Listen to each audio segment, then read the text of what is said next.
Penyebaran berita bohong atau sering disebut hoax kini tengah menjadi persoalan yang cukup serius di negara ini, umumnya di seluruh dunia. Pasalnya, hoax menjadi salah satu pemicu fenomena putusnya pertemanan, persahabatan, kekeluargaan, gesekan, dan permusuhan. Informasi yang bersifat hoax menyebar dengan cepat, baik melalui saluran media sosial maupun grup di aplikasi chatting misalnya WhatsApp, Twitter, TikTok, dan masih banyak lagi. Mengapa banyak orang yang mudah percaya dengan informasi-informasi hoax dan mengapa pula penyebarannya begitu masif meski kebenarannya belum dapat dipastikan? Menurut pandangan psikologis, ada dua faktor yang dapat menyebabkan seseorang cenderung mudah percaya pada hoax. Orang lebih cenderung percaya hoax jika informasinya sesuai dengan opini atau sikap yang dimiliki. Misal, seseorang memang sudah tidak setuju terhadap kelompok tertentu, produk tertentu,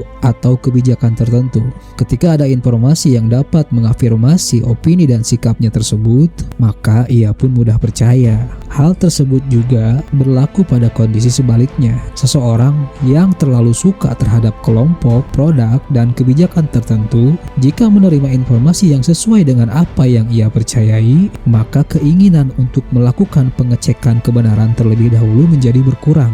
Secara natural, perasaan positif akan timbul di dalam diri seseorang ketika ada yang mengafirmasi apa yang dia percayai. Perasaan terafirmasi tersebut juga menjadi pemicu seseorang dengan mudahnya meneruskan informasi hoax ke pihak lain. Penyebaran hoax selain karena adanya perasaan terafirmasi juga dipengaruhi oleh anonimitas pesan hoax itu sendiri. Seringkali ada awalan pesan sekedar share dari grup sebelah misalnya. Anonimitas ini menimbulkan pemikiran bahwa jika informasinya salah, bukan tanggung jawab saya hanya sekedar share. Seperti itu contoh yang sering terjadi. Alasan kedua bagi seseorang yang mudah percaya pada hoax bisa juga disebabkan terbatasnya pengetahuan. Tidak adanya prior knowledge atau informasi tentang yang diterima bisa saja mempengaruhi atau bisa jadi mempengaruhi seseorang untuk menjadi mudah percaya.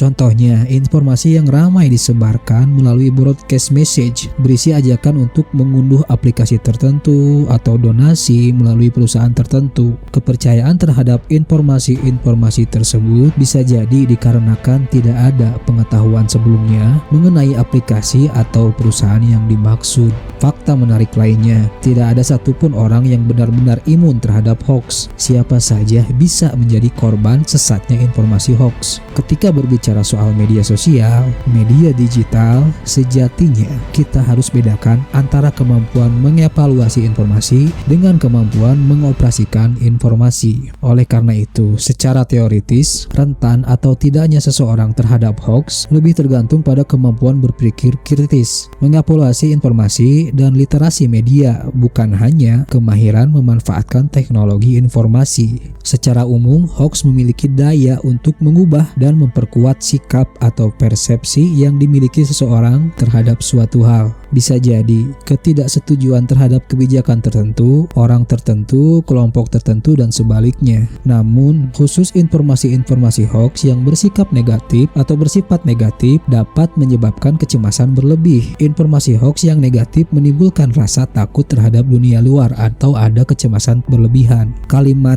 bijaklah dalam menggunakan media sosial itu bukan hanya sekedar kata atau slogan semata, tapi merupakan peringatan. Hoax memang ada dan sudah ada sejak lama, bahkan dari awal mula manusia menciptakan peradaban. Sebenarnya, zaman dulu lebih sulit mengonfirmasi kebenaran hoax atau informasi bohong karena kurangnya akses informasi dan hanya didapat dengan mulut ke mulut. Maka pasti kalian akan berpikir, bukankah seharusnya di zaman ini lebih gampang untuk membuktikan valid atau tidaknya informasi? Ya memang, sayangnya kebanyakan malah terjebak dalam hoax dan lalu dipercayai dalam pikirannya meski informasi yang didapat belum tentu valid. Jadi dengan kata lain, kecenderungan hoax dan validnya sesuatu itu berimbang besar dan setara di zaman sekarang. Jadi sama-sama besar cenderungnya. Tergantung ke individu yang menerima informasi, apakah cukup kritis atau sekedar menelan mentah-mentah. Ini hanya video peringatan agar kita bisa berpikir kritis. Terima kasih sudah menyaksikan. Sampai jumpa di video selanjutnya.